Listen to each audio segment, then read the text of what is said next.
Will be all fun. Hello, everybody. Welcome back. Thank you so much for being here. Today is a special limited edition version of the Hajir Show. We have been looking forward to this show for quite some time. I woke up this morning and I was like, why am I so happy right now? And I was like, today's the day with Giselle Fetterman.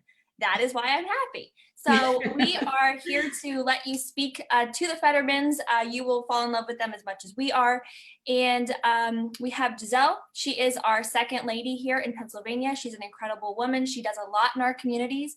And then, of course, we also have John Fetterman. He is our current lieutenant governor, and he is a current candidate for Senate. So thank you both for being here. Thank you so much. Thanks for having us. Thanks for letting me let him crash my show. A plus one. You always need a plus one. He's pretty on your arm. Yeah, no, I'm just I'm the arm candy, you know. Yeah. So I actually, shocker, I want to start with Giselle. So I have been waiting to interview you for a long time. So I want to just give people a context first, start somewhere really basic. What's it like being the second lady of Pennsylvania? What kind of things do you do? How do you spend your days? How would we recognize you? Stuff like that. Sure. Yeah. So it's an immense honor. I think anytime you have a platform, I take it very seriously. I think my life has always been in waves. My life has always changed drastically. And, I was a former dreamer. So I had this, 15 years of having this really invisible life, kind of hiding almost, to then find myself in a really visible position. So as second lady, I've continued the work that I did before with my nonprofits, but also have, an increased platform. So have tried to use that best I can. So I've worked with the census to try to get undercounted communities counted. I did a prison tour earlier on where I visited the state correctional facilities and met with inmates and their families. So I get to still do the things I love, but I have a little bit more of an audience now. Good answer. Good answer. So let's start a little bit with your journey. So you and Hajir obviously can relate to each other on a level of being new to a country, starting at ground zero, if that, learning a language, customs, everything like that. So what's your journey to actually come here? So I was born in Rio de Janeiro, Brazil. I was raised by a single mom. And one day she just decided that the violence was just too much. She saw family members as well as we had normalized it. Like we were so used to it. And her fear was that she would see us kind of surrender to violence, accepting it as if it were normal. So with just the courage in her, inside of her, she packed us up and we moved to America. So we arrived in New York. We didn't have any family here. We were the first in our family to immigrate and we didn't speak English. So now we found ourselves in kind of this brand new journey. I was 7. I turned 8 shortly after arriving. And so my memories I have some memories of Brazil, right? And I have a lot of memories of this kind of uncertain transition time. And then everything else is here in America. Wow. Okay. So many people can relate to you and both of you actually. Go ahead, Heather. Sorry. No, go ahead. You guys can probably relate to that on a different level.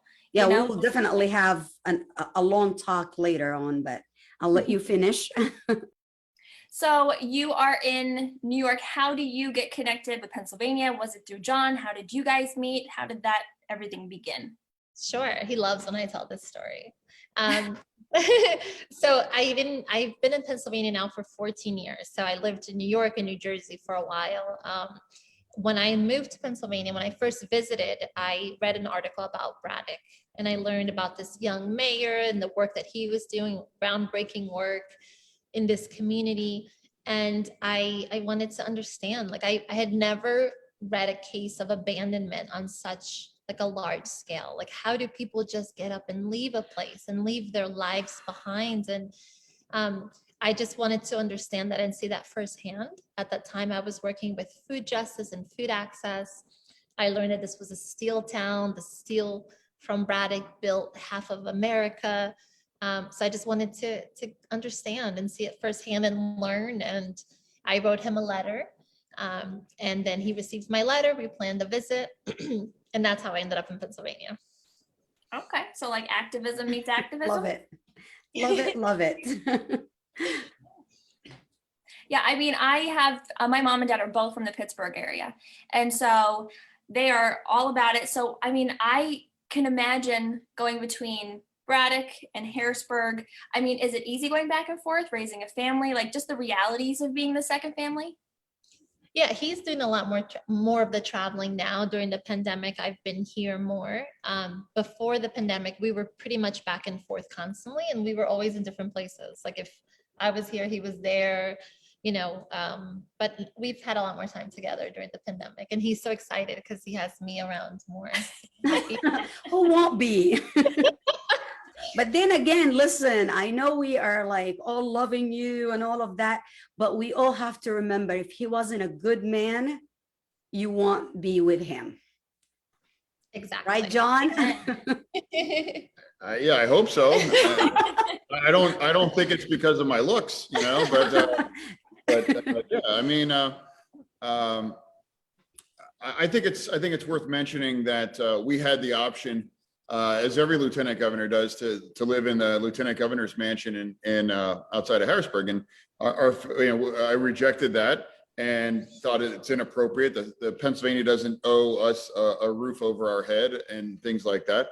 So we were the second family that's never lived there, never will live there, and we actually opened up the swimming pool there. They have a large swimming pool there to the children of Pennsylvania in the summer of 2019. We hope to do it again this summer now that the pandemic will be behind us. So from that perspective, that means a lot more traveling than otherwise, but it also means that we get to stay in our home, a place, our community of Braddock, which I think is, well, I know it's where all three of our children were born, and it's where we're proud to live.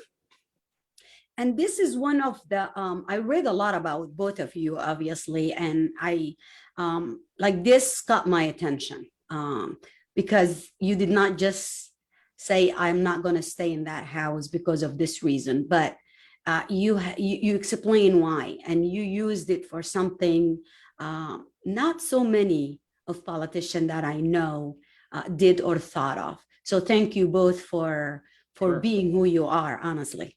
Yeah, well, the Commonwealth of Pennsylvania doesn't owe me anything. So they certainly don't owe my family a mansion with a chef and a gardener and those kind of things that you as taxpayers would be paying for. So, and if you guys understood how bad and non-existing my cooking is, then you'd really love it now. I can relate.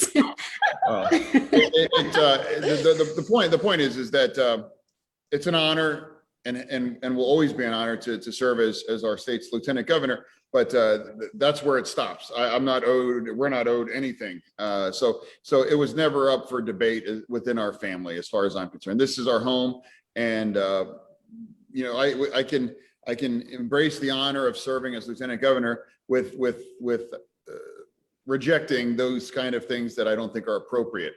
So, and you are one of those who truly doesn't just talk the talk, but walk the walk, because being a servant, you say, I'm going to serve my community. You're actually doing this in many ways, not just by setting example, by being a role model, by speaking and being on the front line. And that, to me, we did a big shows leading to the election, and we interview many of the candidates, and the ones that stood up and the ones that I felt close to are the ones who were out there. If there is a problem, they're protesting, they're leading march, they're putting out statements, and you see the other ones who are silent.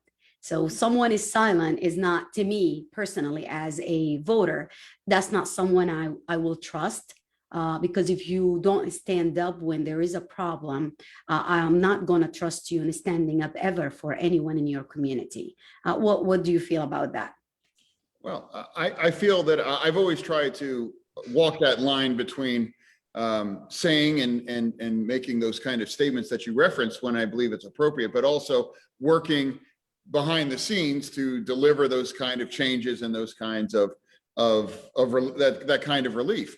As lieutenant governor, I'm chair of the board of pardons, and I set out to remake the only mechanism in Pennsylvania that affords somebody a fresh start, a second chance, or spares people, whether they're innocent or very deserving, to avoid dying in prison, that as the sentence of first and second degree murder. And I'm proud to say that a little over 2 years in, we have conferred more pardons than any administration in the history of Pennsylvania. And we have freed more deserving and or innocent people from dying in prison than any administration since 1978. And that's something that I take very seriously. I advocate about it fiercely. I talk about it often, but also take and make appropriate steps outside the public view to advance these goals and these objectives. And I appointed a new pardon secretary. His name's Brandon Flood, who actually got a pardon himself. And who knows better than to help us remake this process than somebody that went through this process. And believing in a second chance, to me, is I think one of the most important things we as a society can do. There's been a lot of important talk about criminal justice reform, and we need to reform our system without a doubt. But we also need to add the final leg on it, as far as I'm concerned, and that is redemption and full readmittance back to society before you committed your offense. If you did something dumb, criminal, whatever it was that got you a charge, say when you were 21, you shouldn't pay for that for the rest of your life if you've lived your best life. I mean, we are not who we were when we were 17, 18, 19, 20, 25. If as a 51-year-old man, I'm not who I was when I was 18, not by a long shot. But there are a lot of people that did something dumb that are paying for that their whole lives. And I think we as a society should have a place where if you are living your best life and you've expressed the level of contrition and evolution to where you realize now, why shouldn't we allow you to have that second chance? And I think that's critical. Pennsylvania spends over $3 billion on incarceration and other related expenses, but right now spends around $1 million on second chances. That's, to me, is something that I really would want to change here in Pennsylvania. This is gold, just what you're just saying. And I think we can have a whole show about prison reforms and changing, because we can all do better. I just want to, I just want to get this off my chest. Definitely. If I was in a position that I could spend the rest of my life giving people second chances and getting deserving folks out of prison, I would do that. Unfortunately, that's just not the way it's configured here in Pennsylvania. It's one of my core passions. And the people, I try to explain to everybody that if you've ever seen The Shawshank Redemption, and I say, well, would you vote to have Morgan Freeman die in prison? And they're like, well, of course not. I'm like, well, then that's the face of people, life without parole in Pennsylvania in many cases. These are older people that did something dumb when they were young, that they shouldn't die in prison. And that's my opinion. And that's how I try to connect with folks that might say, well, they should die in prison because, whatever, because I'm a very staunch believer in the second chance. So. We have a question here. Before I let you talk, Heather, I'm sorry. Bill is asking you, what is being done to eliminate the proof of payment requirement? The proof of payment has been discriminatory against the poor. I'm not sure what you mean proof of payment in reference to what? Bill, I'm not sure. Are you talking about proof of payment for someone in prison? While he's answering, let me be clear. I, as Lieutenant Governor, I waived all fees with pardons. So it doesn't cost anything to get pardoned, for sure. So, but I'm not sure what that's in reference to. But in my specific case, I can say that a pardon doesn't cost anything, and you don't need an attorney. I mean, of course, you're welcome to use one, but that's another expense that might keep somebody away from seeking one. But that's just not. That's not true. You don't absolutely need an attorney, and it doesn't cost a dime to apply.